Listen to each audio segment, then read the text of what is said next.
Welcome to the TUF Line. Every week we sit down with the people behind the helmets, the business and the big ideas. Real conversations, real stories and the lessons that got them there. I'm Mitch Foster. Let's get into it. All right, hey mate, how you going? Good, yourself? Yeah, good mate, good. Thanks for coming straight from work. That was shit hot. Yeah, no worries. Yeah, late caller. Yeah, yeah. Well, it was good that you could fill the spot. That was shit. I really appreciate it. Yeah, no worries. How's work been? Busy? Yeah, very busy. Yeah. We're flat and agro at the moment, so it's good. So what do you actually do? I work at the mine. Still as a TA driller, or just dummy driller's ticket. Yep. So I've started drilling, doing horizontals and stuff like that. So it's full on. Then there's just a heap of tests and everything they got to do in their old dumps and all that sort of stuff. So what are you actually doing? What are you drilling? Well, you're not drilling for or anything. You're just drilling. no, it's more just when they're doing the minefield now for the water that's coming up. Yep. They're just testing how far the batters and everything move and for stability, basically, really. Is that right? So yeah, they just put monitoring these piezo. They're called piezos, or they put standpipes in to measure the water quality of the water that's coming up behind it and how far the walls are moving. So yeah, it's very busy. Yeah, right. Oh, yeah, that's interesting. I never quite knew. I knew, when they said they're drilling out there, what are you drilling for? But obviously, I drilled welded a couple of the casings up when we were drilling. It was probably before your time. Oh yeah. They sunk them down. I don't know how long. I think they were drilling for, those particular ones they were drilling for the groundwater. Oh yeah. Trying to find the groundwater, I think that's what they were doing. So yeah, we still do all that sort of stuff as well. Yep. With what we're doing. Just trying to find, so they've got to find water to try and fill the mine. So a lot of it is through their own pumps that they've got to set up at grass level now instead of down at the bottom of the mine because obviously it's filling. Yeah. So they're pretty big holes. Most of them probably 600 round. Yep. So and most of them around 200 metres, 250 metres. Jesus. So a lot of steel in the ground. That's getting down there, isn't it? Yeah. So then they'll pump it up. They've got pumps strong enough to lift it that. Yeah. So most of the pumps, they're getting these new German ones come in, and most of them are pumping. I think they're up around 200 litres a second. Oh yeah. So it's a 44-gallon drum a second. Jeez. Just to try and fill it, and there's probably 8 of them around the mine. So yeah, right. that probably cost $1 million each. So yeah, lots of money. Good luck with that. Yeah. Let's have a chat about the early years of Speedway for you. You've obviously been around for a long time. Yeah. Let's just chat. Fill us in about it. Yeah, where'd you start? How'd you start? Yeah. So basically grew up at Speedway with mum and dad being president and secretary for a long, long time, and then That's at Rosedale. At Rosedale, sorry, yeah. And then I started racing when I was 10, because that's all. No, sorry, when you were 12, because you weren't allowed to race when you were 10. At 12 in the juniors, standard juniors, and I raced my first year. I didn't go. It just went pretty good. And then the second year, I went to my first state title at Drill. I won my first state title there, the junior title, and then the year after was at Rosedale, and then I won that state title, the junior title, and then there was a long drought before the next one. So they don't come around too easy. No, but there was a next one, which was when was I had that written down. 20. It's on this trophy. 13, 14. Yeah, 13, 14. So yeah, it's been a bit of time away. Like once I finished my juniors, I raced in the seniors for a little bit. Yeah. And then I moved away for probably 4 years or 5 years. Went away up north for work, and then when I come back, I bought actually Josh Coxshorn's car. Oh yeah. Off him his old Falcon, which was a sister car of one of Glenn's cars. Yep. And then went to her first state title, nearly won it. Yeah. You always nearly win them. Yeah, for sure. And last lap, last corner, had a run in with another driver, and then it took another 5 years or something after that before I was lucky enough to win one at Swan Hill as men's standard title. Yep, and that was 13, 14. In 13, 14, yeah. Yep. So. And that was how long after that was when you purchased Josh? That was still Josh's car, was it? Yeah, so it was obviously a race. It was all years, yeah. But I must have raced for probably, after I bought Josh's car, probably 3 years, I think it was, before I won the state title. I had to go to the dark side and go to the forward. So. But was the street stock in between that, or was that after Josh's? No, so then after I raced the standard the title that I won at Swan Hill. And then I defended it at Rosedale, didn't do any good, DNF'd. And then I think I might have sold it that year. Yeah. Yeah, after, so I would have sold it 14, 15. Then I went streety racing for 3 years. Yep. So, yeah, that was a different experience. I never raced a car with a lock diff. So, Yep. yeah. How'd you find that? Yeah, very hard actually. Yep. Yeah, I found it really hard to try and get my head around it. Yeah. Well, it's interesting to hear someone's perspective that's done it, like I have done it, but Yeah.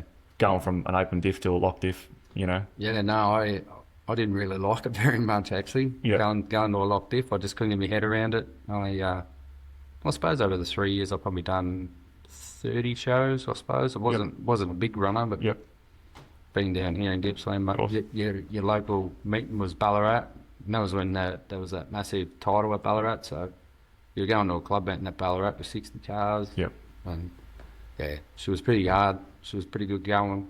Yeah. So, Yeah, and you had a Falcon there as well? yeah, so me and Dad built Mystery, an FG. Yep. So I was sort of in cahoots with Lenny Bates when Lenny Bates was building his.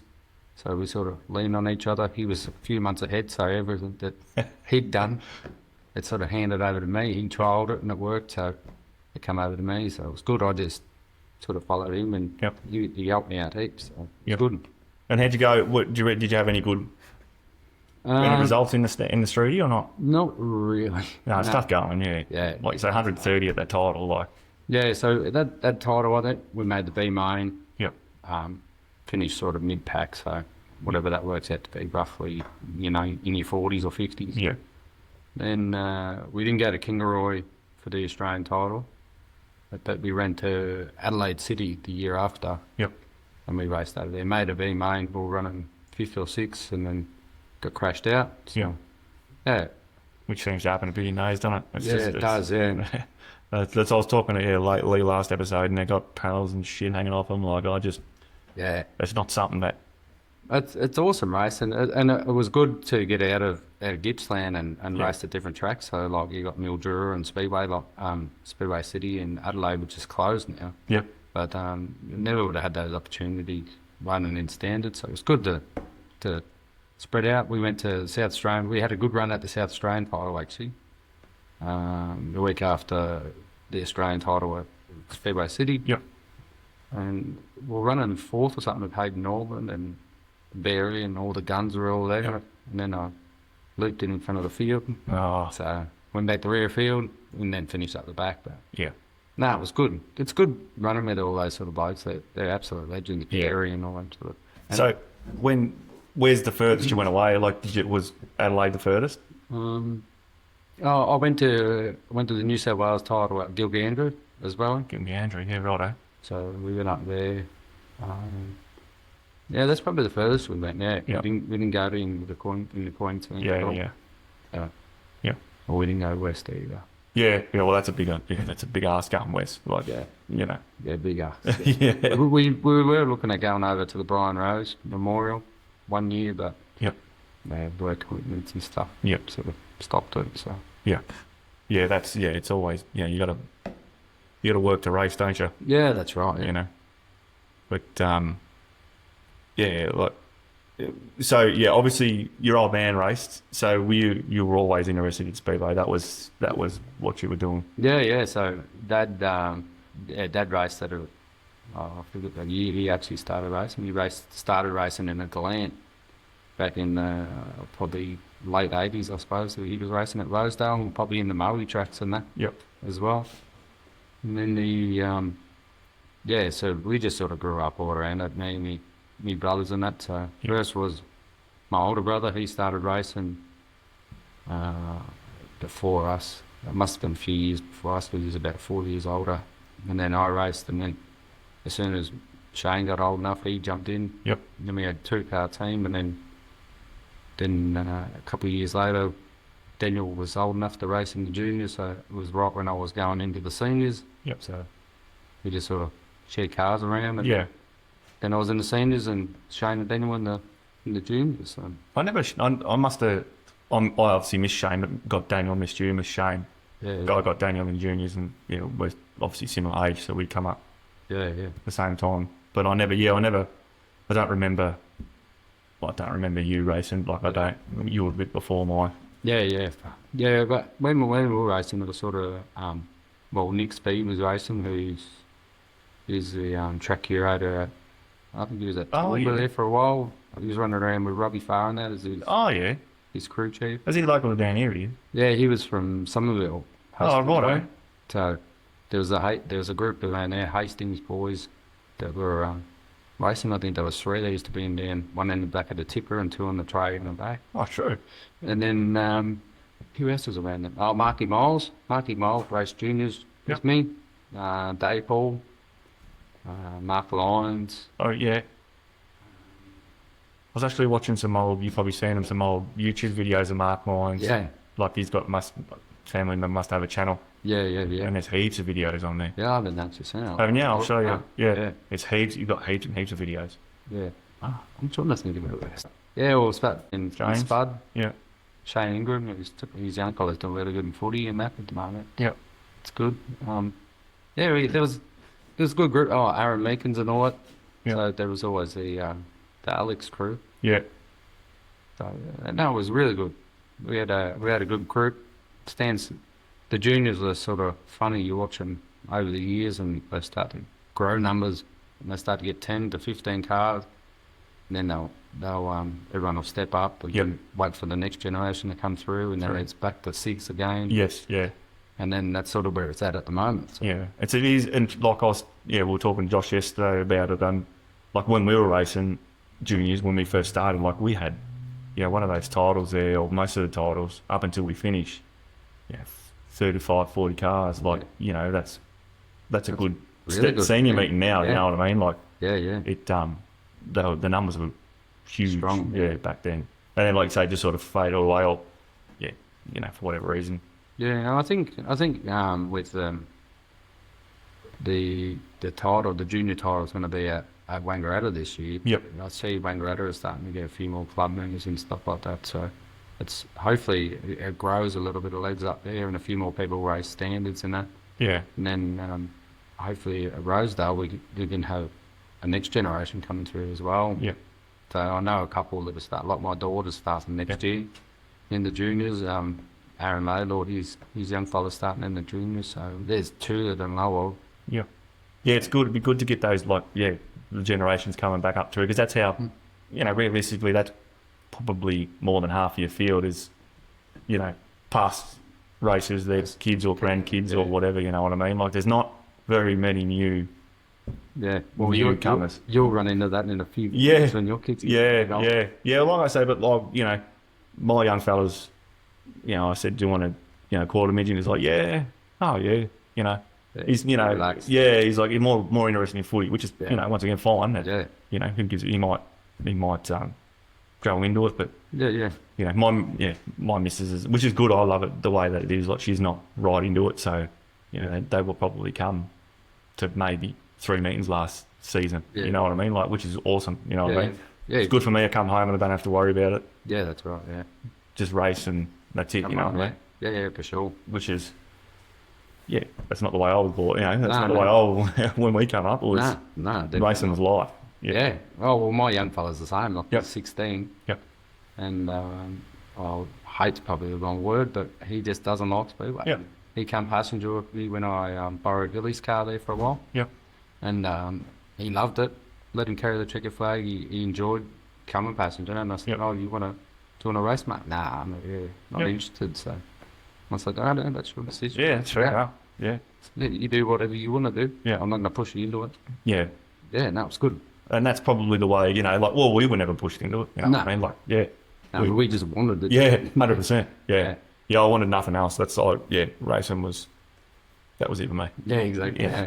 Which you would have been the same. Yeah, exactly. Yeah, 100%. So we'll cover a bit of the, your early years racing. We've spoken a bit about it. We'll pinpoint a few more things. So do you remember your very first race win? I remember my very first race that I ever raced in as a junior. Yeah. Was racing against like Nick Speed, and that was there. There was Joe Rogers, I think his name was, Daniel Sorrigan and stuff. My first ever race meet, I finished 3rd, so I still have that trophy at home. It's like 95 or something. Yeah, like yeah, that. yeah. But my first senior race, I can't actually remember my first. Oh, no, not senior race, but first junior race win. Nah. Yeah.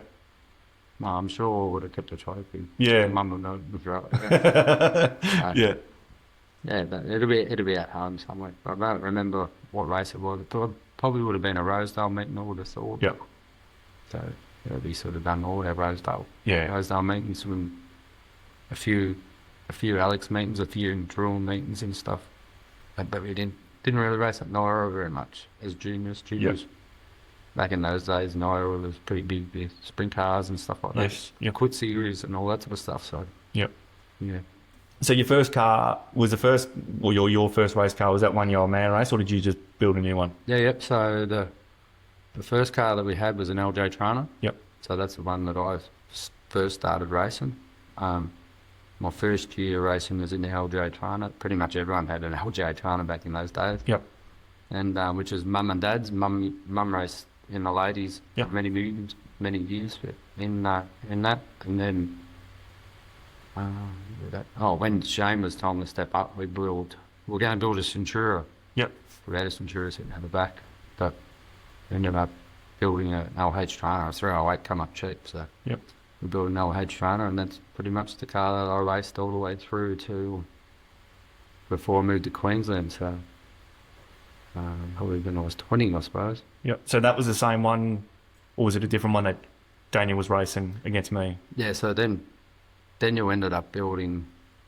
No, yeah. So when I went into the men's at 16, Daniel was racing my car. Yep. Class as my car. It was still Dad's car. Yeah. He was racing my car for a couple of years, I think it was. Until probably he was 16, I think. Yep. And then he built his own after that. Okay. So we ended up getting rid of the LJ Trana. Shane went and raced mini sprints for a while. Oh. And Daniel and me stayed in the stand, so we were both in the men's. Yep. I forgot all about Shane. Yeah. These are all things, that you forget about, and this is what this is about. Yeah. So he raced mini sprints for 2 years, I think. Yeah. Went down with Kevin Bailey. His name was. He was a guru, and Mickey Evans and stuff like that down at Garfield. Yep. So yeah, they're really smart people. Yep. Got him going. We got him going, yeah. Yep. And then I think after that, I think Shane stopped racing for a little bit. I can't actually remember what happened. Yeah, it's a long time ago. Long time ago. Yeah. Time doesn't stop for nobody. No, that's for sure. Favorite track? Probably Mildura. Yeah, right. Just it was different. It's super fast. It was so probably the Mildura track before they done the upgrades that they've done. They made it. I think it's about another 10 or 15 metres wider now. Yes. It's massively wide. So probably before they did that. I enjoyed it. It was fast racing, really good. People up on the wall, just really hard, fast racing. And it was obviously in the streety. In the streety, yeah. So, yeah, Mildura. Yeah, probably Mildura. Yeah. You haven't raced on the new track down at Rosedale yet, though, have you? Nah. Yeah. Oh. Nah, not yet. Nah, I've done the hard yards of doing lots of work, and I walked around it 50 million times, but I haven't raced on the new track. Yeah, I reckon. Yeah. It'll either be your favourite or your second favourite pretty quick, I reckon, once you have a run. And then, so through the years, street stock and standards, who you reckon's been your toughest competitor? Or have you got multiple? Well, you got people like Anthony Bear and that hold, they're like the holy grail of street stock racing. So you're always trying to win even a race. So one of my first races that I ever raced in the streeties, I actually bet Barry in a heat race. It wasn't much. It was Barry and Mick Dan, and there's a couple other ones, and they were hot on me at Waganya. We were racing at Waganya, and that was the first ever New South Wales street stock title. Yep. And then I didn't know what was going on. There was Stevie Gartner and all that there, all these legends that I looked up to. Yep. And then next minute Barry comes racing through the pits and he's coming over to me. I thought, oh, well, here we go. We're in a bit of trouble. He just put his hand in the door and he shook my hand. He said, that was awesome racing. And, yep. Well done, good work. And we walked off and I couldn't get back out of the car. So what What did you think of Waganya? Had you raced there before that? Yeah, so I've raced there in the standards a few times. Oh, okay. I never went to Waganya when they had the standard title there. I wasn't racing Yep. around that time, but I'd been to Waganya a few times and raced, the standard a few times. Yeah. What did you think of it? Yeah, she's a long haul. Yeah. Yeah, she's a big haul down that back straight. Yeah. Well, I actually raced the Memorial, what's the name? The Lockie Howe Memorial. Yeah. A couple of years ago in Hilly's car. Yep. And had an awesome race. It was probably one of my best races that I've ever had. Yep. With Howie himself. Oh, yeah. And we're just swapping the last 5 laps. You didn't know who was going to win. Yep. She was the roughest track I reckon I've ever raced on. Oh, right, She just blew out. They had heaps of rain the night before, Yep. or the week leading up to it. But It's good, yeah. I didn't bet an X at bottom arm, so it's pretty renowned for it. Yeah. Well, and that's what with the Howie one, that's the only time look, the reason I like talking about Waganya is because I reckon it's probably the most unique track like I've ever raced on. I don't know that there's anything else quite like it. Like, no, it's hammer down. Yeah. It's long straights, gives you really got to pick your entry speed and your exit speed. Yeah. Got to try and get off as smooth as you can. And you sort of got to try and, like, with our cars, because we got them geared up, and particularly mine up there, I struggled big time, like, because I had it so geared up and big wheels trying to get it to pull down the straight. Yeah. It just wouldn't pull off the corner, so I figured out good try and break that inside wheel to get a few revs up, because it just bobbed down or pull out. But then going back looking at it, and that's what I like. It was fast when I was doing that because it was hooked up and going. Yeah, that's I was just doing the total. It just didn't sound right, didn't feel right. Yeah. Like, yeah, it's a different way to race. Yeah. Definitely out there. Yeah, and it's just like, like I say, what with you, it was me, Scotty, and Squiggle were just like 3 wide for, I don't know, 5 laps. Yeah. It was pretty cool, but yeah, it is. It's good. It's always good racing. Yeah. and they're really good people up there. You've seen that up there. yeah, 100%. He's got a heart of gold. He'll help anybody out. Yes. Just really good people when you go up there. And that's what I noticed when I went up there. That's what I said to the old man and with the Yeomans, is I said, like, it's so relaxed here and the people are awesome. Like, the facilities was, obviously they had those, big floods and everything. Yeah. The lights, I reckon the lights are, Very good. next level. Yeah, I actually haven't been there since they've got the new lights, so. Unreal. Like, it is unreal. It's, yeah, right. So toughest competitor is Berry, we reckon. Yeah, I reckon. Like, everybody looked up to Barry. Yeah. And that. What about standards? Well, everybody's been chasing that orange Charger around for years. Yeah. So now it's everyone tries to beat Scotty as much as you can. Yeah. It's always, and when I was racing in the standards, I always had plenty of good races, and it wasn't just him. Like, you can go back to the earlier days. Yes. Like when I went from the transition in from juniors into the seniors, like we went in there was that many guns. Yeah. Like, including your old man was all in that. And then you got Jason Anderson, then you got the Crooks and Wadgy. And the Villemans and all that. When Cole was still racing back then too. Yeah. So, yeah, that was a good day. They were good times, yeah. And I like I kept saying, I have a bit of a plan. I want to get a lot of them older blokes. So, it's going to be hard to get them all together and get it, particularly, I wouldn't mind getting 2 at a time so we can, 2 old sparring partners. Yeah. You know what I mean? And we can have at it. But that's my plan in the future. I'll work on that. But I reckon that'd be shit, no? Yeah. Because they were the golden days, you know what I mean? They were such good racing. And they were, like, once again, there were so many cars.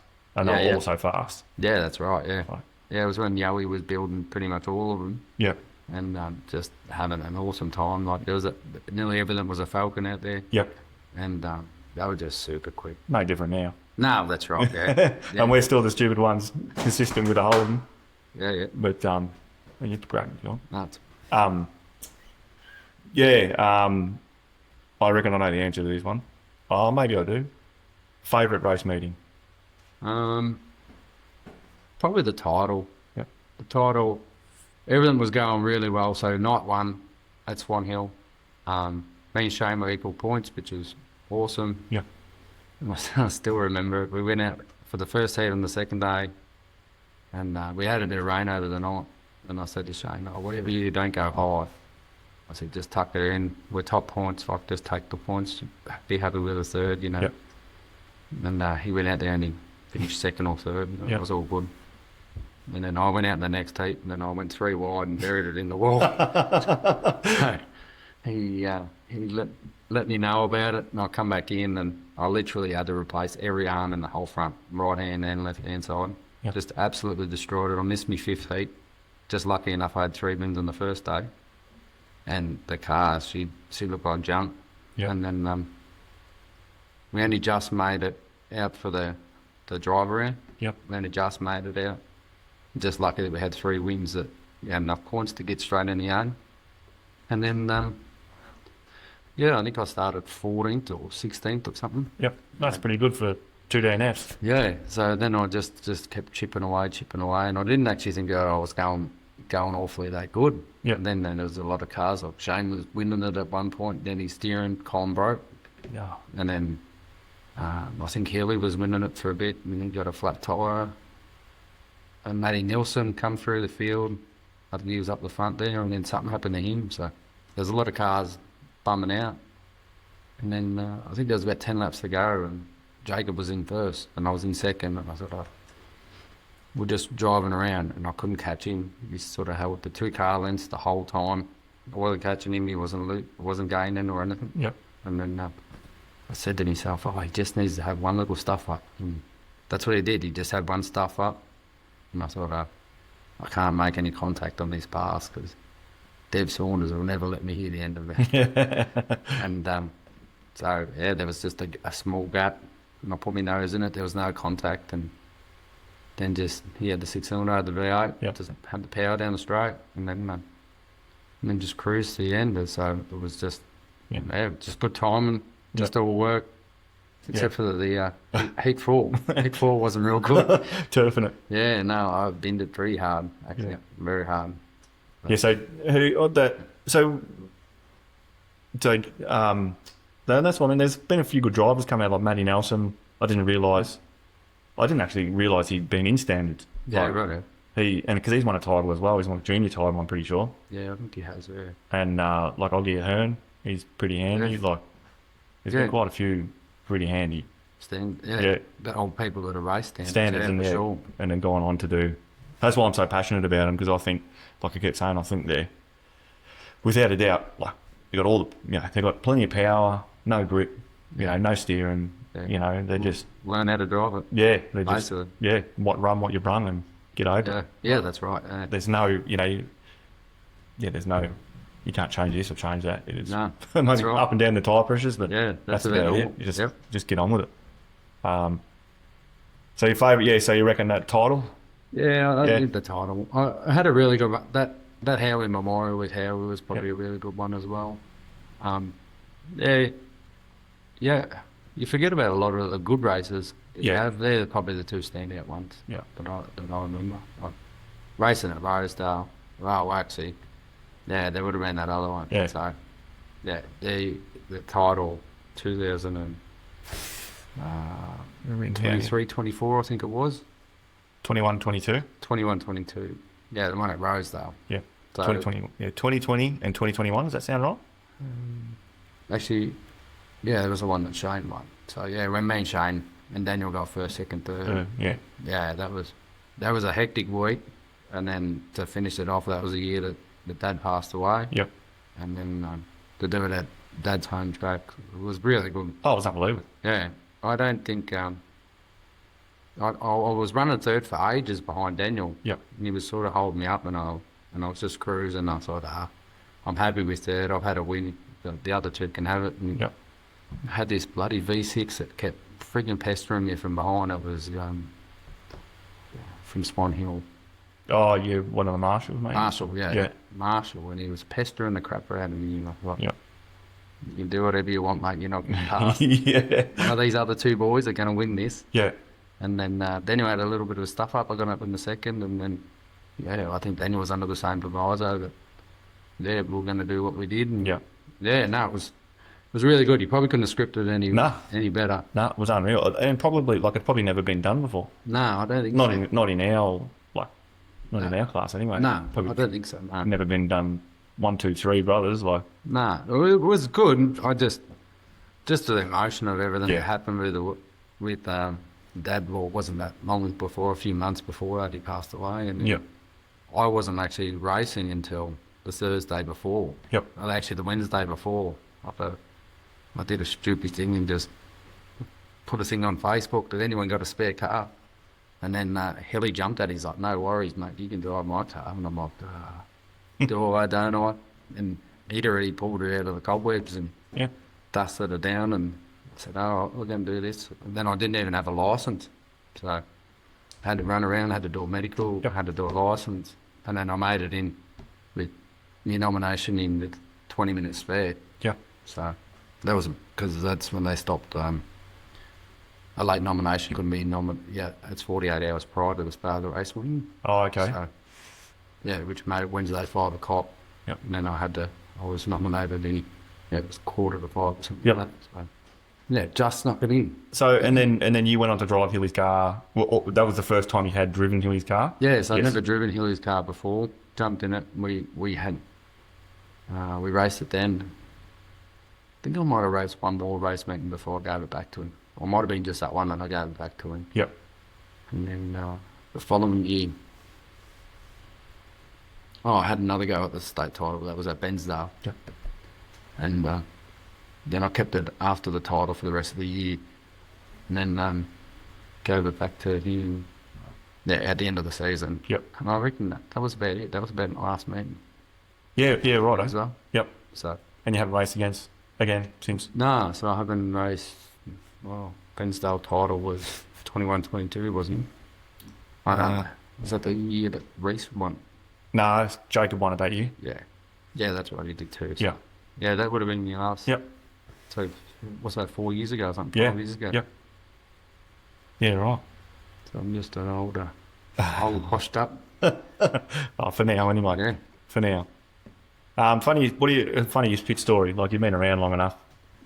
Pit story. Yeah, funniest. There's always funny shit that goes on. Probably one of the funniest ones was coming away racing with Mick Christie.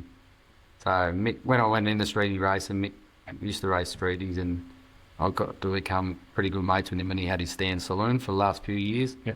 And then I went street stop racing, and he just used to go away, come away with us, and he was actually really good. He'd just come pick me up, tow me around. Yep. It was awesome. So any trip with Mick is gold, and just cracks you up every time. He's a legend of a bloke. Yeah, we had other pit ones. I won a race at Alex and had my window net down. I was holding my window net down up for 20 laps. and then I cracked it when I come in the pit. I got black flag going across the line. So I was taking the checkered flag for the win. Yeah. And I got black flag going across the line, and then I drove in the pits at Alex, and then I drove way too fast in the pits, and then hit the trailer, which pushed my car through the fence near the front of it. So yeah, it's probably a bit of my own fault. Yeah. But yeah, the pit thing was, you sort of sit back and watch everybody else. Yeah, it is. Yeah. All the, probably one actually was Johnny Watson. Oh, shit. So just as I bought Josh Cochrane's car off him, I just played around Tranas, never had anything to do with Falcon. So I think it might have been my first race, been to win the Benzo. And thought, this thing's alright, it's got heaps of go in it. And I threw it in the corner and ran over the bonnet of Wombat's car. And had done a bottom arm, so that's where I was introduced to bottom arms of a Falcon.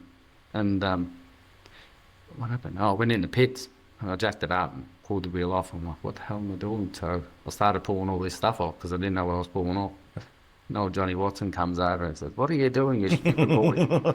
He said, this is how you do it. And he showed me how to do it. And he changed it for me in about 2 minutes. Yep. So, and it would have had me stuffed. Yeah, anything to do with old Johnny's. He's got a weird way of passing on his wisdom. He does. Yeah, but he still to today comes to our joint probably twice a week. Yep.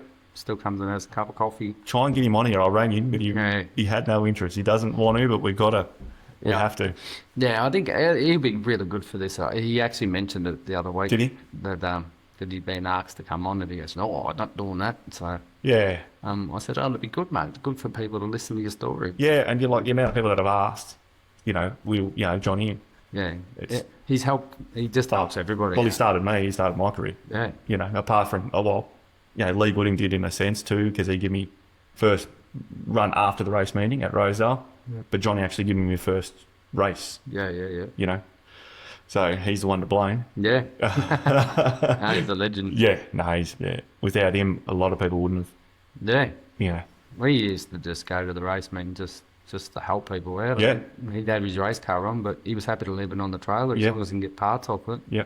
And help somebody else. He was more than happy. And that's, like Johnny would do the first heat and someone would crash out, and then you go, "Oh, you just take my car then." Yeah, that's right. There's no problem. I don't think, even with Hilly, I don't think I could give my car out to very many people, if anybody, especially the money that gets spent on them and the time and everything that goes into it these days. Yes. They've got to have a lot of trust. Yeah. Yeah, it is a bit of like I always, I'd like to see my car do well one day, you know what I mean, with someone else driving it. But like you say, it's a bit of a nervy, Yeah, who do you put in it? Well, it's just 1 second away from being, and it may not be their fault. Yeah, that's right. But it's 1 second, one wrong move and it's written off. You can live with it when it's yourself. Yeah, that's right. But when it's someone else, yeah. like, you have to get the old man back into the mechanics race. He just, once again, he's got no interest in it. Like last year, I begged him to do it. I said, "I just want to see the car get around. I want to see it." This season, I said, "I just want to see it get around. I'll learn a lot from it." Yeah. He's like, "No." Yeah. He goes, "I don't need to." Yeah, right. It's not what you need. It's what I want. Yeah. It's what we need, Because I learned a lot because he did it last season in the old car, and I learned like it was a totally different car. Yeah. I learned so much from it. It's just, but anyway, he doesn't want to do it, so that is what it is. Yeah, that's it. Exactly. What motivates you to keep pushing? Like, obviously now you're a steward. Yep. Chris Stewart, you're stewarding now. Like, what in the world possessed you to do that? Honestly. It all probably started, and it's probably much the same sort of story as Dale Morrison, really. That you probably used to have a few barnings and arguments with the chief steward, and they used to say, "If you think you can do a better job, come and do it." So yeah, that's fair. But for mine, it was I can't even remember what meeting it was, and I don't like to bag anybody out or whatever. But I went to a meeting and I can't remember where it was, but there was just a lot of bad calls. Yep. I'm like, nah, it's got to change. Like you just watch the race and there was way too much contact, and I thought, nah, I'm going to do something about this. So I started my journey of trying to fast track, trying to jump up the line and try and do all my training and everything through the VSC and through the SSA. Yep. So yeah, the last 2 years has been mammoth amount of meetings. I think I've done, well, probably not so much this year, but the last year I think it was about 45 meetings, and the year before it was like 55 meetings. Bloody hell. Just to try and just go on that racing every weekend, 2 day meetings, just trying to pump out my training, just to try and get up the ladder quicker, I suppose. Yeah. Which it worked, and I've done the time. So is there a meetings you got to, like, do you have to do 100 meetings or what? Yeah. So you start as a trainee. Yep. And you got to do a minimum of 8 race meetings. So after you do your 8, which it's the worst thing about it is, like, if you do Rosedale race meetings and you do a WSA meeting, it doesn't go towards your Speedway Australia ticket. Okay. So you have to go chase Speedway Australia events, right, try and get your SSA ticket and stuff. So that's where, like, down here in Gippsland, you can get your VSE ticket pretty quick because nearly everything's WSA and it's all VSE classes. Yes. But to try and get your SSA, like a local mate was Naira, or you had to go to Alex or Wangaratta or wherever it may be. Oh, is that right? So the VSE one was reasonably quick. Yep. But the SSA one, well, actually, I'm still not even a full chief under the SSA yet. Right. So I've done my training now. I've just got to handle the paperwork. Okay. But I was going to say, surely you've done enough meetings now. Like, yeah, it's a long journey. But yeah, so you're supposed to do 8 8 race meetings, then you get an upgrade from a trainee to an assistant, do another 8 meetings, you go from an assistant to a club, and then do another 8 meetings, and you can go to a chief. Right.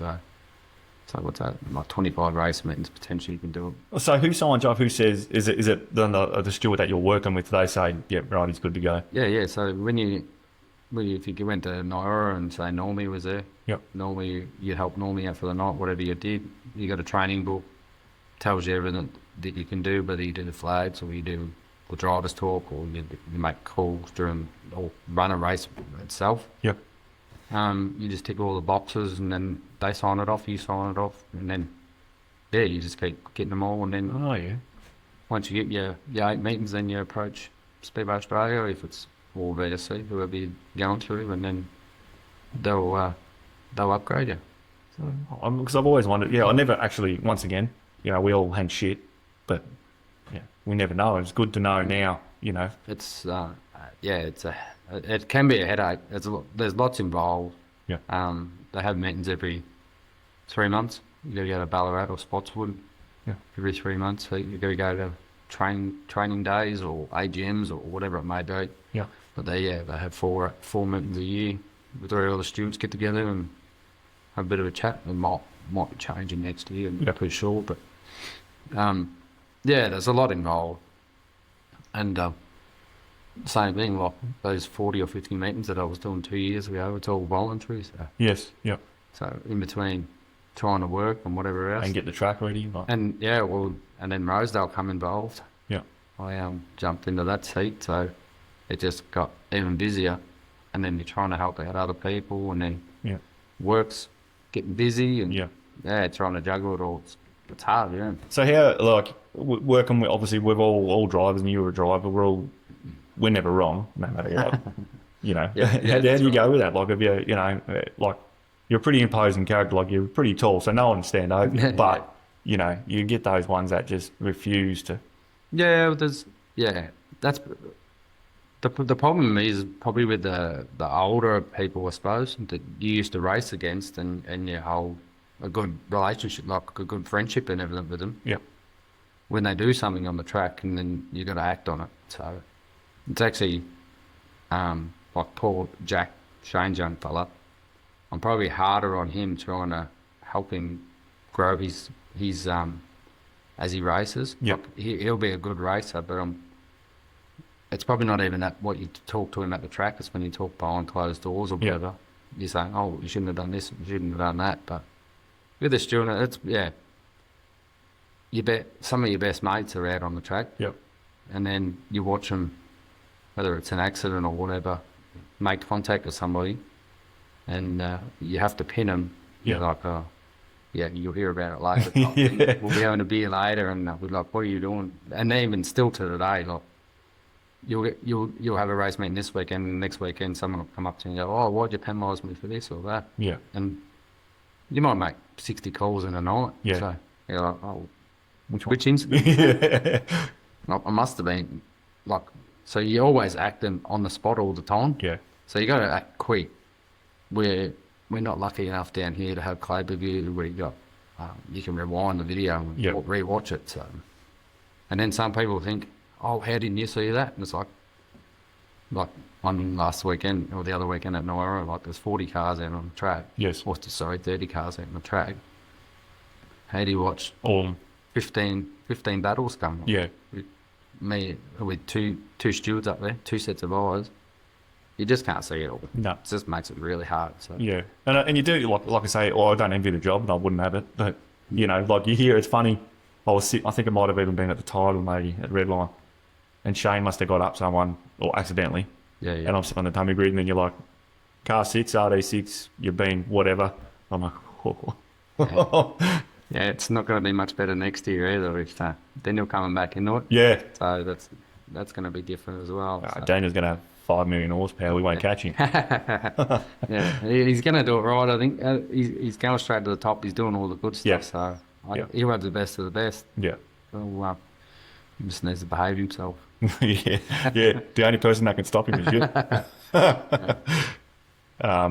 So that's interesting about the Stewart. I always wondered, what it was in it, and you know, why would you have done it, you know? Well, yeah, and it was just, well, Dale would tell you the same. He goes, we used to argue all the time as drivers. Yeah. We used to go up there and say, oh, I didn't hit him, he hit me, whatever might have happened. And then whoever was Stewart, and it's generally an old fella, are saying, well, you did hit him. Yeah. If you don't like me call, well, why don't you come and do it? Yeah. To him, so it is a different eye-opener. And even for any driver, like, you're more than welcome to come and sit up in the box and see how busy and crazy it gets of the night. Yes. Especially when you start getting big features and stuff like that. So like Dad's Memorial race is hectic. Yeah. They're generally a twist that something's going on, so you're always thinking about that. And then Delaware starts, and there's always stuff going on. Yeah. Like, and that's it's hard.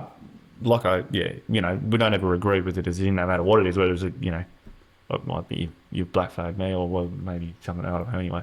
Yeah. The last couple of seasons, I had more black flags than I've ever had in my life. You know? Yeah. But that was because I was doing dumb shit. Yeah. You know, like, and then there's no point. Like, I sit down and I think, no, well, I was going to crack it, but it was clearly no point. Like, I'd done the wrong thing. So and I'd like to think that since I did come back into it, like I said, when I started doing stewarding, I feel like that it has cleaned up a little bit the racing over the past few years in Gippsland itself in general.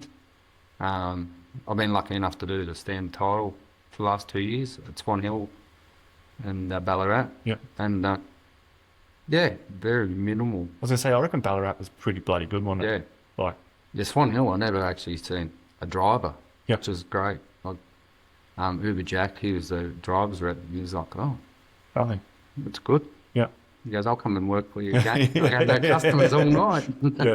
Yeah. And so do you reckon there'll be a point in time, like, this is my biggest bone of contention, like you said before, we don't have pay per view, so we can't re-watch it. Yeah. But like, there'd be, you know, in any heat race, there'd be half a dozen people filming it. Yeah. And that's my, like, would you ever, because I think I had a run in with one of them, and I said, we've been filming it, can you just have a look at it? And he's like, no, we're just not looking at it. I'm like, yeah, but I'm not asking you to reverse the decision, just have a look at it and see how clear it is, you know what I mean? Like, is there a point where you think, or will we get to a point where, like, we're not going to have pay per view, we realise that, but it's people's footage. Yeah. Well, the first question, I'm trying to get pay per view to come down in to do a few of the big rows I'm making. Yeah, that should be awesome. Yeah, I don't know. There's some stewards will watch personal videos to watch back to it. Like, it was only at Nyora that there was a pretty major call. Right. And I'd actually, there was a fair bit going on at the track, and I had to run down the outcome of the track. But somebody come up with a camera, and I'd already penalised the other bloke, but I heard about this all later. Yeah. Did someone come up to watch the video? But I'd already disqualified the other bloke. So, yeah, it's sort of, but I haven't really had many opportunities that people have bought their footage up. Even though you've probably, and I said to the bloke out on the track, he's like, well, watch the video when I disqualified him. He said, watch the video later and see what you reckon. And I went, I might be right and I might be wrong, but what I thought I've seen, I've got to act on it because there's a car that's destroyed now. Yeah. And you weren't there before, and then you were there. So I'm acting on what I did, and I'll watch the video later. And I do. Generally, I'll go to on a Saturday night racing. Sometimes Saturday night, depends how big of a call it is. But Sunday, there's that many live streams that people do, and I'll just go back and I'll just watch live streams, and then you see different angles from where people are sitting, and you go, "Oh, did I make the right call, or did I make the wrong call?" Yeah. I suppose it's a bit of your own homework, I suppose. Yeah. Because you've got a bit on, mate. Like, honestly, like, we're all, like, even in any class now, like, there's money up for grabs all the time now. Like, the cars are getting so quick and so hard. Yeah. Like, so, yeah, people are, like, for $1,000, they'll, you know. They'll normally destroy stuff. Yeah. You know, but that's the way it is now. Yeah, it is, yeah. And the standards that's where standards are growing. Yeah, they're all major features. The numbers are starting to come back a little bit, I think. Yeah. When you're having big features, and there's always money on the table. People are always hungry. Yeah. Yeah. Well, it's been like this season. This season was a good season. Well, not only for us, but like there was plenty of wish I had a 1-year-old man one that would. I'm just hoping that's not one particular. You know, you have that bogey meeting that just eludes you. You know what I mean? Like I'm just hoping. I just got a bad feeling about it. Like, you know. And I don't know what Daniel's playing on next year. He always seems to have a different twist, but I mean, we can't go too far away from the actual racing sort of things. Like you still need to have a race. I don't think don't quote me, but I don't think the laps are going to grow any further. Yeah. What he was trying to achieve with the whole fuel, cars run out of fuel. Oh, he's got a big whopping V8 now. He's going to want to... it'll be 20 laps next year. And it'll be on Monday, so... Yeah. Now, I don't know what's going to happen. Yeah. We genuinely only start discussing it till after Christmas. Yeah. And, we'll do this and we'll do that. Yeah. What do you reckon about this? Do you think, like, my only thing with that meeting, like, it's a great meeting, but there's not enough on the first night. I understand you've got to come back for the second night, but, you know, like a classic or a, you know, like a big meeting, I'm not, you know, there's always a prelim A or whatever, you know what I mean? Like, you think there's a possibility of maybe a prelim A or a... Yeah, it could be, yeah. I don't actually know how they all sort of work, so, but, it'd be something, and I don't know, Daniel knows how they work either. Yeah. It might be something that we can look at, sure. It's just, you know, like, you're there, you're already racing. Yeah, but I guess it does depend on the weather too, like most, you know. Yeah. Yeah, well, generally Easter's normally pretty good. And generally the first night finishes pretty early. Always well, yeah. And but the year before, was it, when we moved, or when you moved it to, was the tidal time? Yeah. And it was fucking hot. It was, yeah. It was really out of control hot. I reckon it was 40 degrees that day, or probably even hotter. No, like, that was one Darren Forrest one, I think. Yeah, I'm not. I can't remember. Yeah, I remember it was freaking stinking. Yeah, it was. Yeah, it was nice up in the air conditioning. Yeah, I reckon it would be. Yeah, it was. Yeah. She was pretty cold up there. Yeah, but, so you'll keep that going for as long as you can. Yeah, I don't think there's no time frame on it. Yeah, I think it's a good thing for our side of things to represent the old man as a memorial race, and I think it's a good thing for the club as well. So yeah, the club is 100% behind it. Yeah. It's good. Yeah. Like I say, I think it's great. It's just, you know, that twist, bloody Shane. Oh, Jesus Christ. Yeah. But I was going to go for it anyway. You know what I mean? Like, I had my heart set on it. I'm going to do it.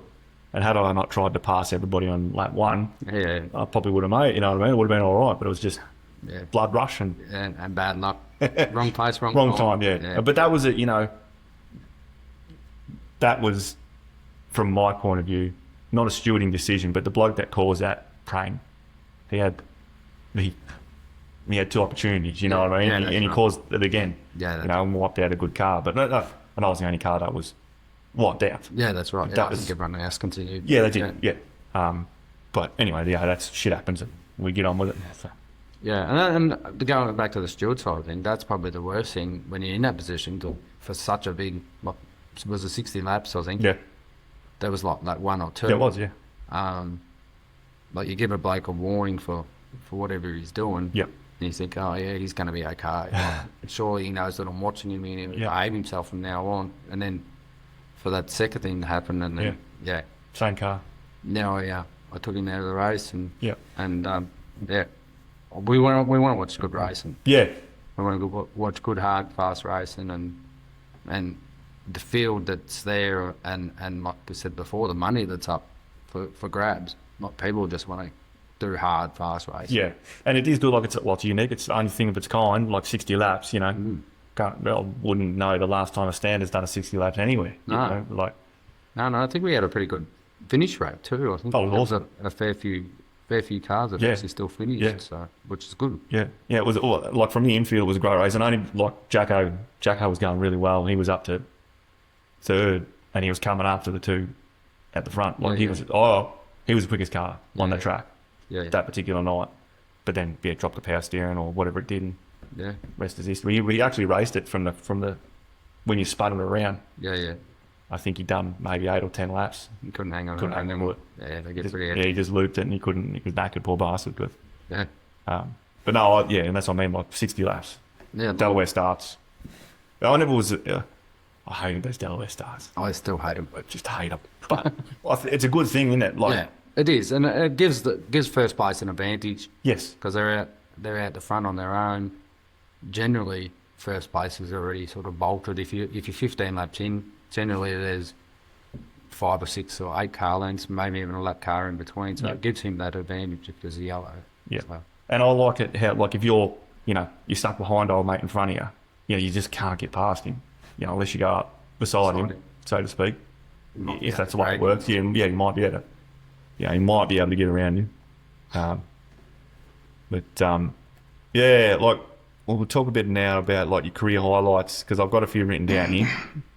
I've got a few. So career highlights, I've got you for junior title ×2. Yep. 98, 99. Excuse me. And then I've got you the senior title by 13, 14 by 1, and then I got you in second. You finished second in 2002, 2003.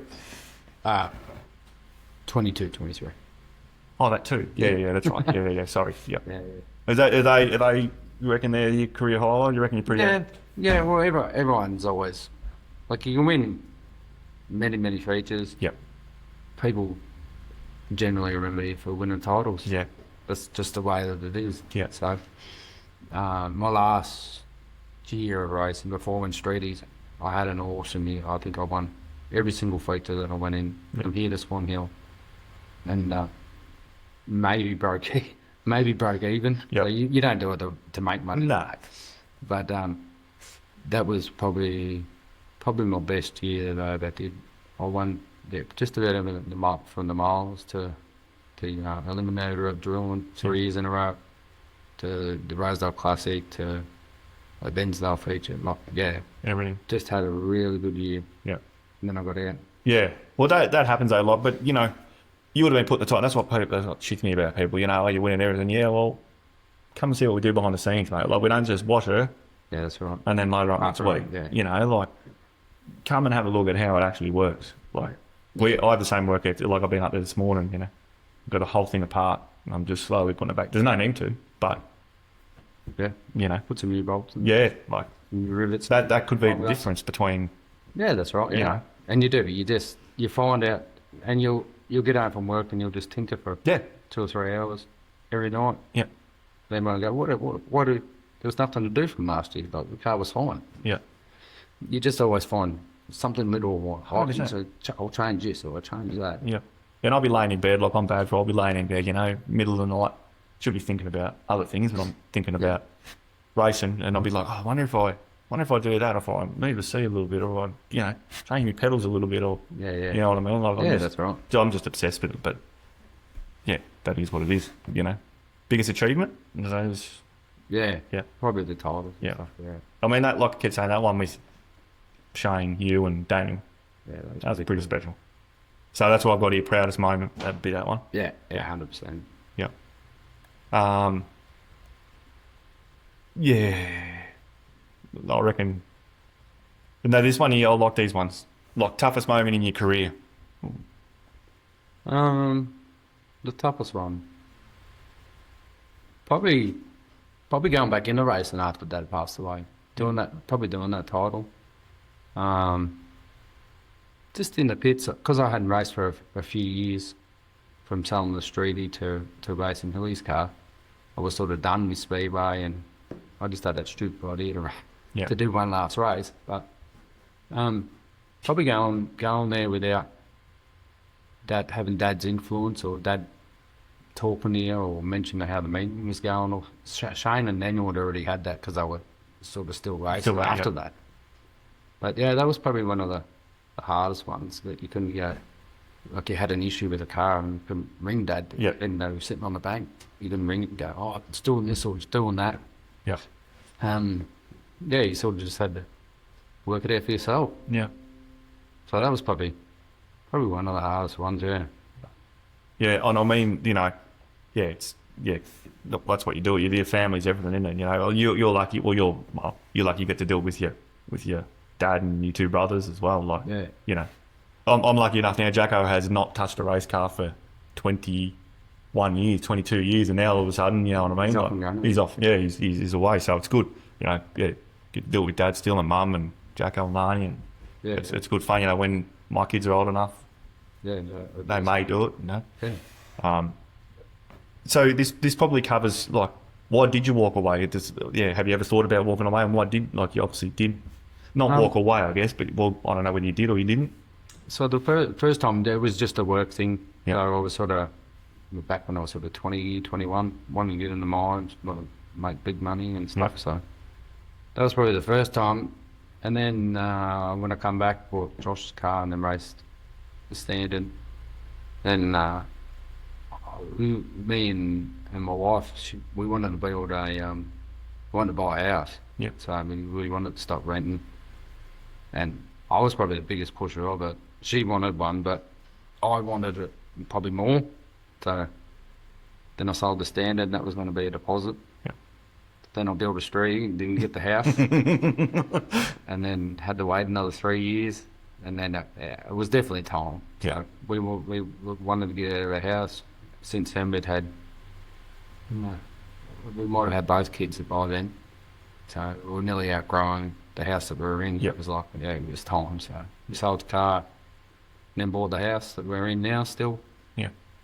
And just sort of never wanted to get back into it full time sort of thing. Just, I'm building this car for my daughter Hannah now. She should have already raced last year, but I'm enjoying building the car again. But everyone says, oh, you're going to put a bigger seat in it and then you move the seat back and you'll go racing in it. But it'll be the same car, other than it's going to be an auto. It'll be the same car that I would race. So it's not as if I've skipped on building the car at all. Yeah.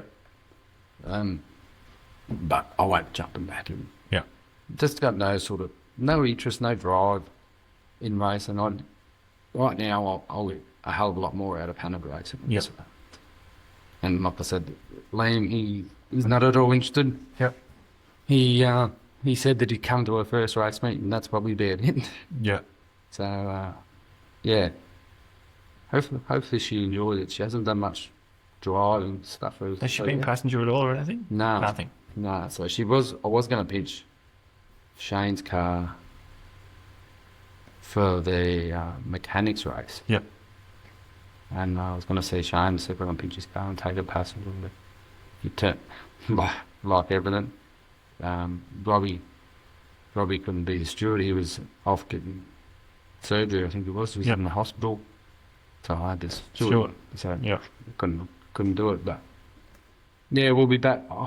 Robbie will probably do a few more race meetings at Rosedale on his own, especially the WSA meeting, so I can go passenger with Hannah. Because you're not allowed to in the Speedway Australia. Yeah. And then Nora's got nearly all their race meetings at Speedway Australia, so I'll go over there and go passenger with her. Yeah.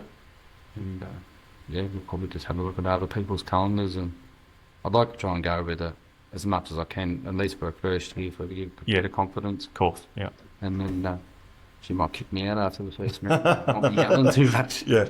But I know I did when I was in the juniors. Dad went passenger with me first race, and I kicked him out after the first heat. Yeah. He's yelling too much. Yeah. And then nearly got me suspended. Yeah, well, my man's never ever been in the car with me. Yeah? Ever. No. Yeah, right, yeah. Never. He just got out and he never got back in. Same, sort of same. He just... Hand over the key. Yeah.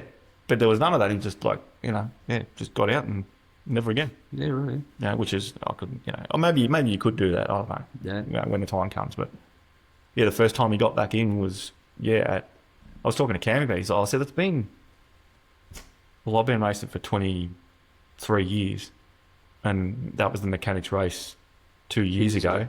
Yeah. And I said, he hasn't been in the car. So that was 20 years, 21 years. I said, he hasn't been in the car. Cam said, no.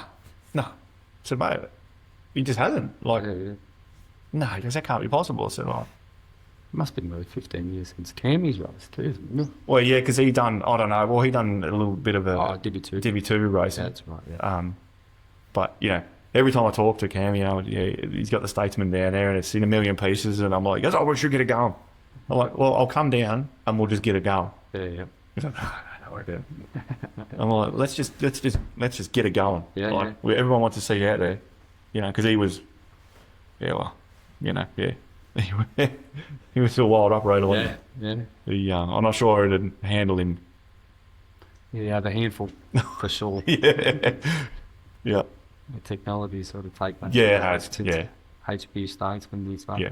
Even though, like, even Daniel, before he built this, he was talking about, he went to County and Yeah. was going to buy it, and then he was looking at statesmen and Yeah. wanted to go down the 350 Chev Yeah.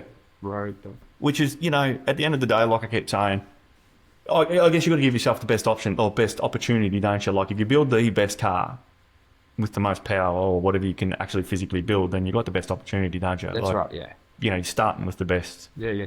But clearly with these 6 cylinders and even my car, yeah, power's not everything, is it? You know what I mean? Like, No, you got to have a bloke behind that can stay out of trouble and, Yeah. and a good decision maker. that's the biggest thing, isn't it? Yeah. You know, the decision maker, like, that's what I've noticed since I've gotten a bit older. Like, normally sometimes I just send it into a gut, you know, that wasn't there. But now I'm a bit older and shit hurts. And I've got to fix that. yeah, Cost me money. yeah. I'm just, why am you doing that? Yeah. Yeah. But- Yeah, and you still get your younger ones that are sort of coming out of the juniors that are real gun drivers. Yeah.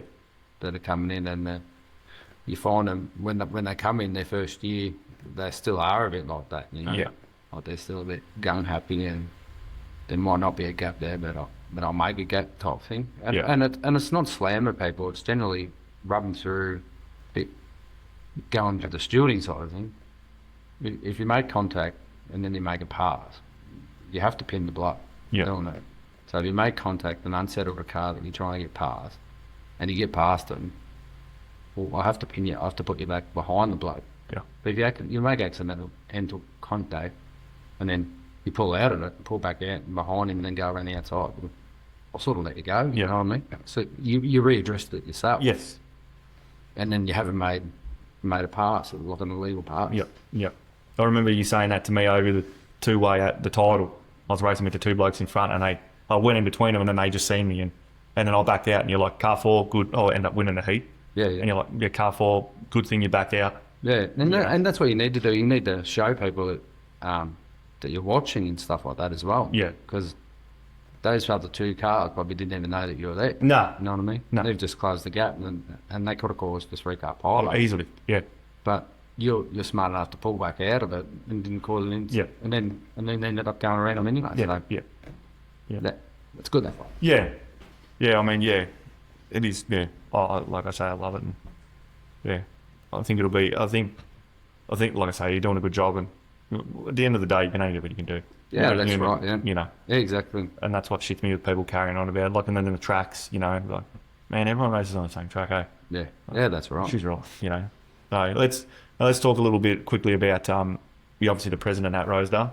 Yeah. Um, just won that ticket again. You Jim was only a couple of weeks ago, so Yeah. no, it's good. enjoy it? Yeah, I do. Yeah, we sort of not got chucked in it, but just had a good group of people who wanted to come along for this journey, and just try and turn things around a little bit back up there. Yeah, it's coming a long way. Like you said earlier, like the track, from what it was 2 years ago, like we done massive works last year trying to get the track better. I think it is a lot better. But I haven't had the chance to race on it, but everyone else is saying we're getting really good feedback. But it's more just it's just trying to watch the club itself grow again.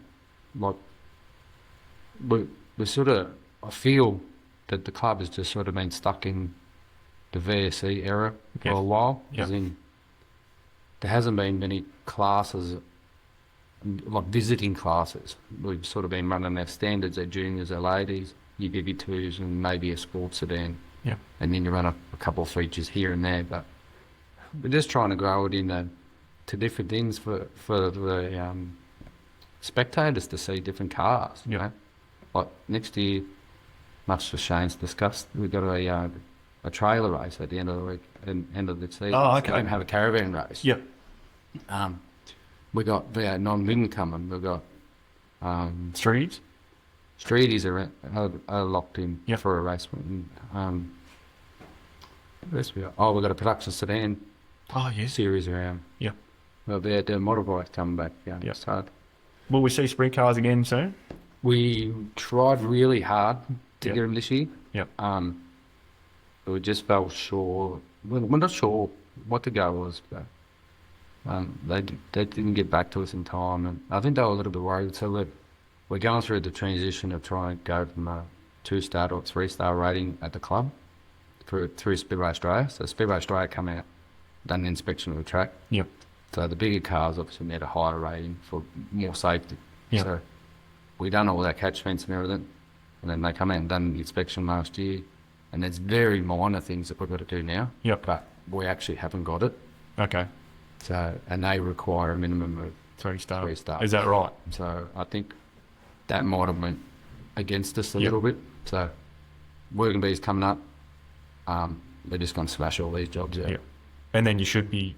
And then we'll send all our photos in. Yep. We'll get bumped back up to a 3-star. Oh, shit, oh. And then hopefully, well, not back up. We've only been to 2-star for Yep. a long time.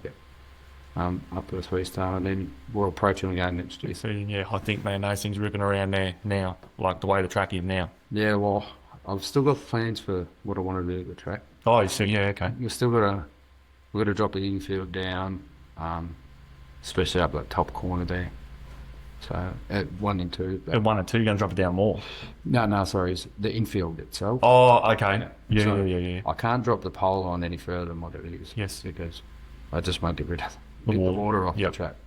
But we can still put probably about another 200 or 300 mil up on the fence. Yeah. So they're still thin. When I say thin, up on the wall we're still like 400, 500 thick Yeah. of our field that we put in there. But we need to come up the concrete a little bit. So when we cut it all out, we cut it out like, say we cut out 800 or 900 mil, we only put like 500 mil of Okay. fill back in it. Yep. So it still needs topping up. Yep. So that won't be this year, that'll be next year. Yep. And then we'll put another 200 or 300 mil up on the fence, which will give us a bit more Because that banking. banking, like, it's all right. Coming when you start, and I think I said to you, when you start and going the wrong way, the banking is that hard, like, especially when you're on the pole line, you can't see the flag. Yeah, you yeah. struggle to see the flag stand when you're coming around ready for a start. You know, like I was fucking kneeling down trying to look under the visor to see it, you know. And now you can just rail it in there. If like 3 and 4 was like that, like the joint would be, a spring car would rip around there at 200 something k's an hour. They probably... Oh, well, I did have other plans of how I was going to do the track, but I went another way from it. So Yeah. it might have been trouble later on down the track with water and trying to get water out Yeah, of it. yeah. It basically mean that the pole line was lower than ground level, as in like our dam level. Yeah. So We'd we'd have to set pumps up. Yeah. Yeah, it's a lot of work. Yeah. I started it all. I got all the pipe work and everything. Yeah. I was going to do it with a wacky idea. I said to the committee, I've got a wacky idea. And they're like, oh, bloody hell, what are we going to do? So I told them about it, and they were 100% behind me. And it would have worked. Just, I think we're probably 5 years. Yeah. 5 years ahead of, sorry, we're still 5 years behind where we need to be. We need to make sure that we get mains powers up there first, like to the whole facility, so that we're going to set something like that up. We need to put it on a float system so that it pumps out on a float system and no one's there. And Yeah. yeah, we can't do it. The generator is going to start on race day. Yeah, of course. Yeah. Yep. So there's bits and pieces of the track that's got mains power, and it's all got generator power. Yep. But yeah, it's just a expensive, long process. Yeah, of course. Yeah. And we're in the process with government grants and sponsors and Yeah, you stuff got some like good that. sponsors on board now. Yeah, Yep. yeah. So we're coming a long way. Rosedale hasn't had sponsors for quite some time. Yeah. So I made a proposal last year. You went and seen some people, and we got really good feedback. So Yep. I'm just in the process now of doing new sponsorship. So I'll be going out to get some people up, and Yeah. with the people that went for a lower grade one, like a silver package last year that won up the upgrade with the gold. Good on. That's good. Yeah, and it's just growing it's growing all the time. Now, even our presentation night, it grew. We sort of outgrown That venue. the venue. Yep. So, Yep. yeah, everything's going good. Our members, we've got lots of members wanting to come back, Yep. ask for numbers or pre-existing numbers and stuff. So, yeah, we're getting really good feedback That's from everyone, and I think we're growing Yeah. we go. Yeah, once you start getting those big classes back in, like street stocks this year, Proddies, and then hopefully next year some sprint cars. Like as much as I don't like to admit it, the sprint cars do. Yeah, they do bump it up. Yeah, I'm a tin top bloke. yeah. But like we've been trying to get modified. I've been trying to get modified for 4 years, just trying to get one of their series round. Yep. It's very hard to try and break in. They would be like they wouldn't love it there. They would love it. You see how quick the sports sedan get around here. Yeah. It's like those things would. Oh yeah, and we're gonna run our own off our own back sports sedan feature this year. Yep. So it won't be one of their Series. series rounds. Yeah. Yeah. We got sort of a major feature on every race meeting this year. Yeah. Which is good. Just hopefully the weather goes well. And Well, we had an awesome one last year, didn't Yeah. we? Or this season, sorry. we had one cancellation, I think, for the whole year, which was a low car count. Yep. So we done a fair bit in our calendar this year to make sure that, well, hopefully that we would have enough cars, more than enough cars on a low car count Yes. that we could still race. Yeah. Sort of picked roughly of what we think at a low, which class and a low car count number, Yep. and then went off that. So if we get higher car count, well, it's even better. Sure. Yeah. Yeah, even better. No, that's good, mate. Yeah. Well, I know you've got to get going, so I'll rip through these. Yeah. We've got some fast five questions, we call it. Fast five. So I'll just ask the question and you just Yep. first answer. You think about it a little bit, which I reckon I know the answer to this one. Who in the pits or the work area is the biggest pest? Go with Danksy. He's a good mower. He's a good mower. Yeah. Yeah. One lesson you've learnt the hard way. One thing the hard way. Probably when I was racing, took out a bloke, Justin Ainsworth. Yep. I tried to take him out, and I ended up worse off and rode my car off, and then he continued on to win the final. Yeah. That was a fair few years ago. Yeah. But yeah, that's probably the worst one. Yeah. What's the best piece of advice you've ever been given? Jeez. Best piece of advice. Probably the best racing bit of advice that I ever got, probably from my old man, was if you want to learn, if you go up to and you're watching the racing, and if you want to learn, you talk to the people that are at the front of the pack. You don't talk to the people at the back of the pack. That's pretty damn good advice. Yeah. So, and it makes sense because Of course. they're up the front for a reason. So. Yeah. If you could sit down and have a beer with anyone, dead or alive, who would it be and why? I'd always love to have another beer with my old man, Yeah. but no, probably just my old man really. Yep. After any race meeting, I have a beer with anybody after a race meeting. They stay back after and we'll have a beer, but yeah, probably just my old man. Yeah, cool. Yeah. What's your dream car if money wasn't an issue? I actually really like the V8 mods. Yep. Yeah, I many moons ago, when I was racing in the juniors, I was lucky enough.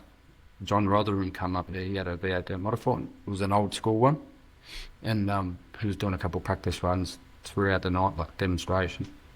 And he said to us juniors, he said, whatever junior wins the feature for the night, which was our feature one for the year, you can race V8 modified after the race meeting. Yeah, you can. And so they were audio. It was probably not allowed these days with insurances and stuff, but I said, yeah. And I was lucky enough to win it.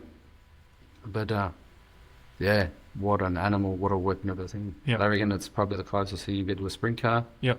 You back off, dances, tries throwing in the wall, does everything else that like a stance will do. Yeah. But I remember him still standing in the middle going, go harder, and telling me to put the accelerator down. But just before that, when I got in there, he goes, if you wreck it, your dad owes me 58,000. And I went, yeah, radio. We won't take that easy. Yeah, we won't be yet. Yeah, well, we won't be doing that. Nah. Yeah, they're doing mods. Yeah, love them. That's good. Yeah, they are good racing, and it's good to see their bit of resurgence now too. They're starting to come back. Yeah, yeah, you know, and you've got them down there, so yeah. Yeah, it's to just see. good. Yeah. Nah, shit up, mate. All right. Anyone you like to see? Um, Probably my biggest support of my wife and my kids, actually. Yeah. We know Speedway takes up a hell of a lot of time, and your partners and that are the ones that get the raw end of the deal. Yeah. Like I've been to race men's, I've been to a working bee where I couldn't do this, and she hears the backlash. Yeah. You go to a race meeting, and you get home, this happened and that happened, and then they hear all of it, and then they hear all your work stuff. So Yeah. they listen to everything that you got to say, and yeah, I try not to whinge too much, but they're always there, and they're forgotten. Yes, 100%. They're always in the background. She's probably my biggest supporter. She was the one that actually filled out me form for the AGM, so I'm president for the next 2 years now. So Oh, yeah, 2 years. That's good. Yeah, shit up. Yeah. Another one. Who do you think? Have you got anyone you reckon should be sitting in that chair next? I'd like to try, or I will try and see if I can get Johnny. Yep. Johnny in here. Yep. He'd be good. He's a man of few words. That Yeah. you have to come up with some pretty good questions to try and keep him talking. But Yeah. probably Johnny. I don't know who else you sort of got planned coming in, but you probably start running people like Peter Loeb and I've tried. yeah, not interested. Oh, he just, you know, what Pete's like. Yeah. Hopefully he listens and he likes it. And I'm sure if he actually, I rang him to ask him to come on. And he goes, no, he goes, look, I'm just not that, you know, he goes, I'm just not into it. He goes, I love podcasts and I'm just not that into it. And then that was, you know, a couple of weeks ago. And then he rang me during the week and I'm like, I'm at work and I look to come up. I'm like, oh, here we go. He's changing the mind. And the first thing he said, I haven't changed my mind about the podcast. Yeah, of course he did. Yeah. So I'm like, bugger. Yeah, but someone like Peter Loeb or it'd probably be good to see some of the stand saloon blokes from back in, like, when I say in the day, probably in the start of the 2000, late 90s, sort of your Millimans, your Justin Ainsworth, your Brendan Lauriers, even your old man and all that. And it'd be good to see them all around the table having a bit of a chinwag. Yeah. Generally always talking about Wadgy. Yeah, we're talking about Wadgy and Glenn and stuff like that. Yeah, well, Glenn's penciled in. I was supposed to get him in today, but I forgot about Glenn. Sorry, Glenn. Yeah. Yeah. No, he's out. And Glenn's Glenn. He's always going to be a freaking legend when he's on the track. I watched him a couple of times this year. It's out of control, crazy. But yeah, you sort of can't come in and try and do, I suppose, 2 or 3 race meetings a year and then try to be at the front. Yeah. Not now, anyway. Nah, you got to do consistent racing. You got to do consistent racing with all the quicker blokes that you want to be at the front. Yeah. It's all good to go to the other side of the city somewhere and then race. And it's an experience, but if you haven't got all the heavy hitter racing, you just come back and get smoked. Which, you know, in the reality is, they all come from Gippsland, don't they? Yeah. Or let's say, apart from Scotty and I don't know who, but yeah, you got like Howie and stuff like that, but generally, and that's a good thing. Like with Dad's Memorial, like we seem to be attracting a lot of everybody. We're trying to get heaps of people there, and all the faster cars, so that it makes it for better racing. Yeah. So there might be a few things that happen different. We've got a couple of little ideas that we're going to do to try and entice more people. Yeah. It'd be nice to get.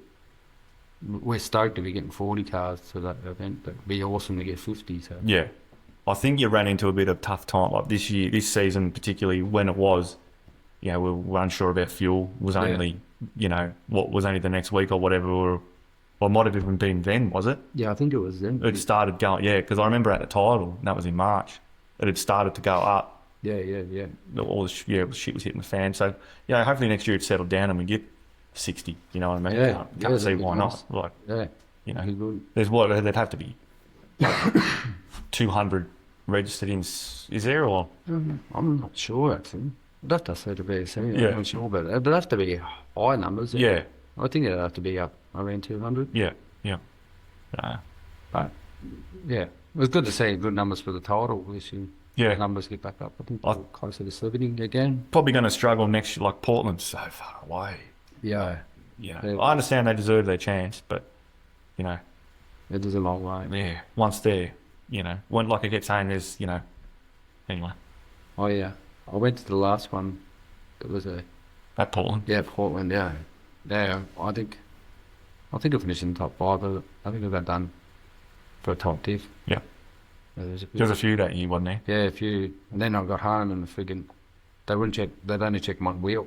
Yeah. So when I got home, the brake, I ran ED brake calipers on an XF thing, and the padded fallen out of the runner and fell down behind the disc and jammed it home. Oh yeah.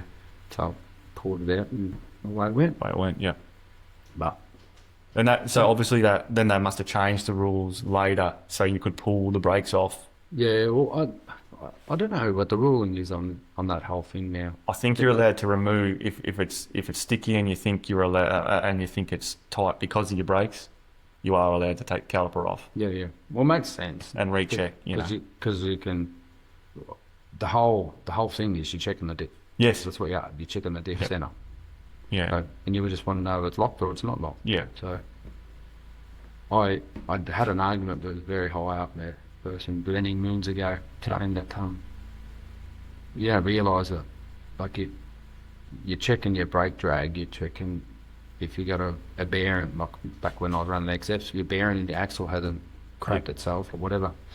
And then before you even get to your diff, and then what happens when you got transmission drag or a Yes. uni stuffed or whatever like that. And that was before they started using the diff tool, Yep. the weight, yeah. Which, you know, once again, I can't really see how that, like, the weight has to start in the same spot on every car. Like, if your wheel nut's slightly around a little bit more, then your weight's going to be slightly off. You know, it has to start 90 degrees. I don't even know if they still use it. I don't think they were using it at title. I'm not sure. I thought they used it at the start of the race meeting. I'm not even sure. I'm not sure. Like, I know they check mine every heat race. Yeah. And then after after the feature, they checked it again. When it was good, they all passed. Yeah. There was not even one that was Yeah, that's right. Yeah. suspicious, I don't think. Yeah, no, I didn't have any complaint, any any of them come up the tops. Yeah. It must have all went through. Yeah. Even Swan Hill when they done fuel checks. Yeah. They didn't hear anything come back, so it's good. Yeah. That's why I keep saying, you know, like, you know, people who are cheating, or people say, oh, you're cheating, you don't understand. You don't understand my backstory, you know what I mean? Like, you don't understand how... And we're all so close together. Like, there's the top 10. Very close. Very close together, you know what I mean? It could be anyone. It honestly is how you qualify through the night. Yeah. You know what I mean? Yeah. You got to bust your ass to qualify at the front, because if you don't, Yeah, you just sit in line. Yeah, that's right, yeah. And that's what Because it you're is. just as fast as... Exactly. Just as fast as you Yep. and the next person Yep. behind you. 100%, mate. And, unless you have a stopper. Yeah. That's exactly right. Yeah. All right, man. Thank you very much for coming straight from work. No worries, thank you. Yeah, it was shit on. I hope you enjoyed yourself. Yeah, it did. It was good. Shit on Good it. looking at this Yeah. number 1 trophy. Yeah, it's shame your name's where you can't see it around. Yeah, so a around bit the like back. mine. Yeah. All good. Sure, all right. Thanks, mate. No worries, thank you. We're out. Same on. Thanks for listening to the TUF Line. If you enjoyed today's episode, please follow us on Spotify, Apple Podcasts, YouTube and Facebook. If there's someone you'd like to hear on the show, let us know. Until next time, keep chasing your goals.